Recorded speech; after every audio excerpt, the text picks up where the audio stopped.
Hey guys, this is David here with the deck profile for you guys. I have a special guest. Hey guys, Dominoparis21 here. It's been a while since I said that. And what do we have here?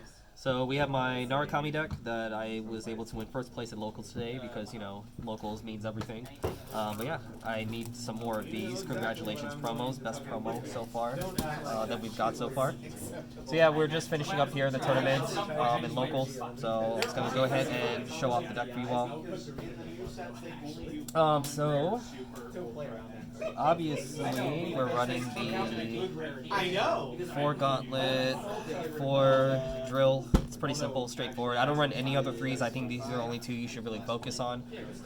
And I know some people may like to run more 3s or like 1 Thunderbreak as like a 9th grade 3. I don't think it's necessary. I think this is just all the grade 3s you need.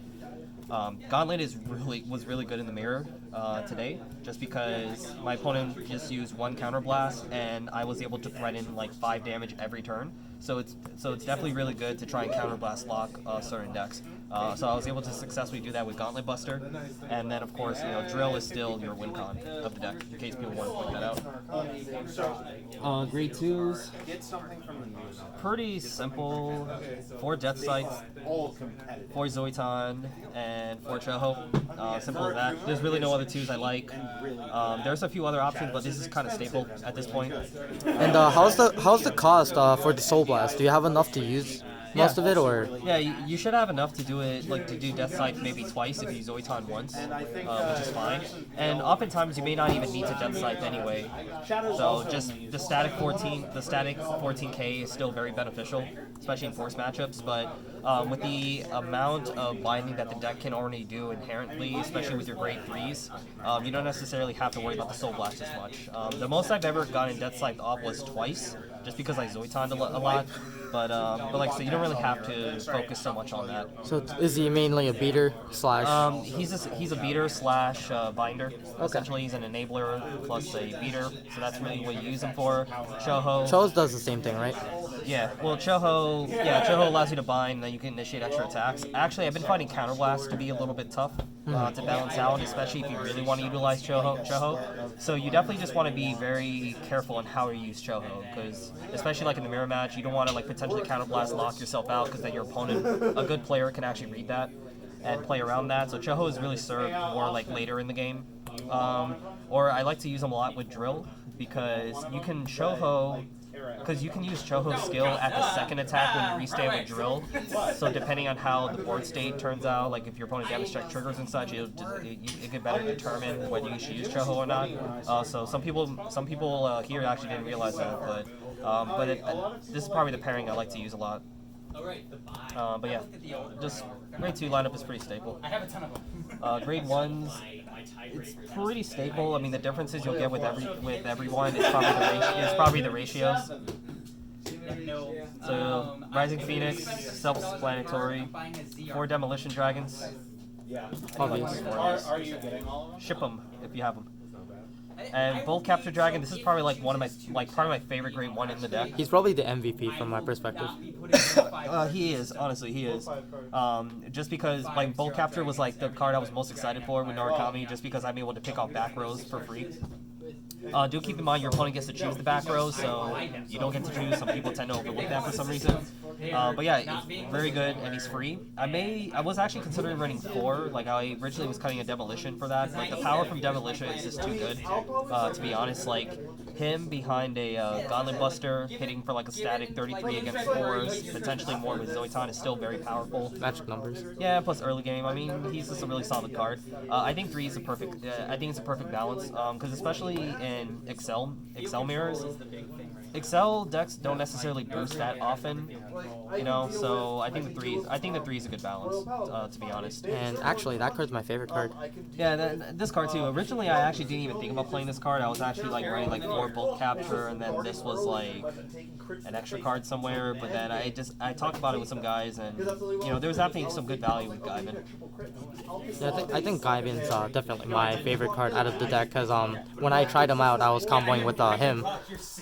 Yeah, you can use it with drill, because on the second restand you can make him like +3 and No perfect guards. no sentinels. What's really nice though, you can like fix columns. So like, I had like a third Excel 2 circle, so this was like a 10k. I put a trigger on it and I gave it +3 to hit like 13.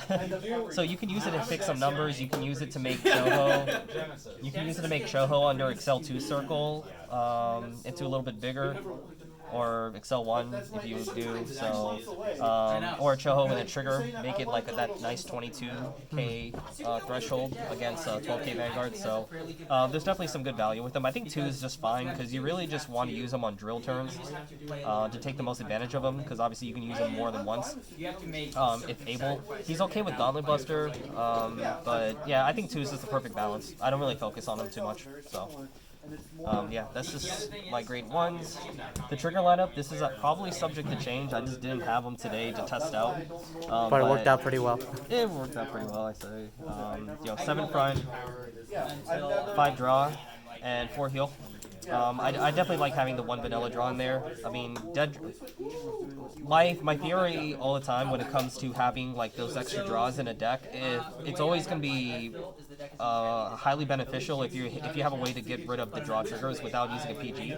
So if you have this in hand, obviously you could discard it with Gauntlet, discard it with Drill. So you still have some versatility if this is dead in your hand, which I tend to draw these a lot for some reason, and I only have 1. So the front triggers actually, I discuss it a lot of times with my friends who are other fellow Narukami players about fronts and crits. I personally don't like mixing fronts and crits. I prefer focusing on one and the other, because similar to how stands and crits were like back in the day, like Jira or whatever, you tend to attack very differently, to get the highest benefit out of your triggers that you have. Triggers basically. So I think it's just much better to focus on one. The theory really with the front triggers is, well, you have your Choho turn as well. Yeah, Chohos. I mean, fronts still give immense pressure on your full board, and I mean, it creates for much more powerful late game.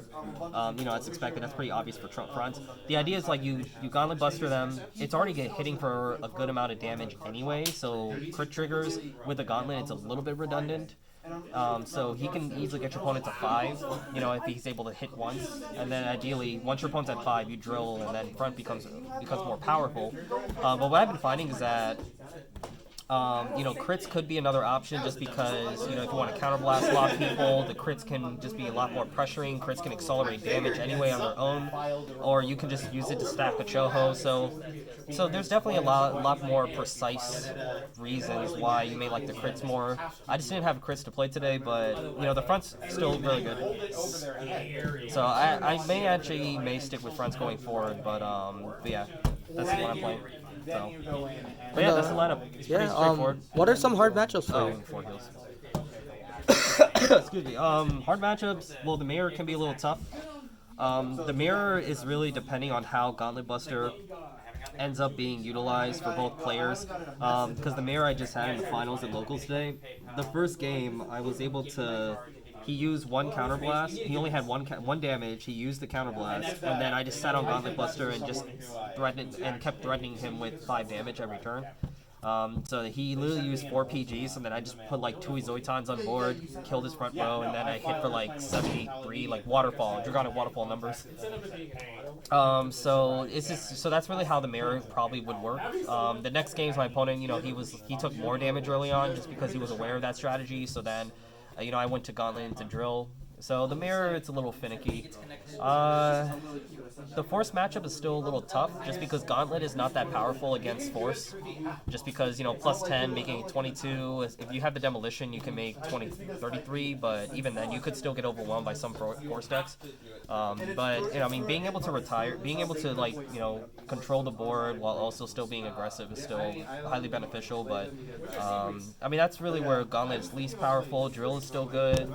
So, this deck has really good balanced matchups overall, to be honest. I did find Tsukiyomi to be really annoying. Tsukiyomi probably is actually a pretty tough matchup for this deck, just because they can out-resource you, and then they can overwhelm you as well. Just their sheer numbers altogether, and being able to threaten a double crit, mid to late game is something tough to handle. I was able to beat Tsukiyomi today just because I actually had the perfect guards in the right time, and I was able to create a nice, good, aggressive early game just to kind of put his damage high enough so I can start threatening him. And then one game I was lucky enough for him where he couldn't ride another 3, so I actually sat on Gauntlet for a little bit and I counter blast locked him. So, but yeah, Tsukiyomi's very tough.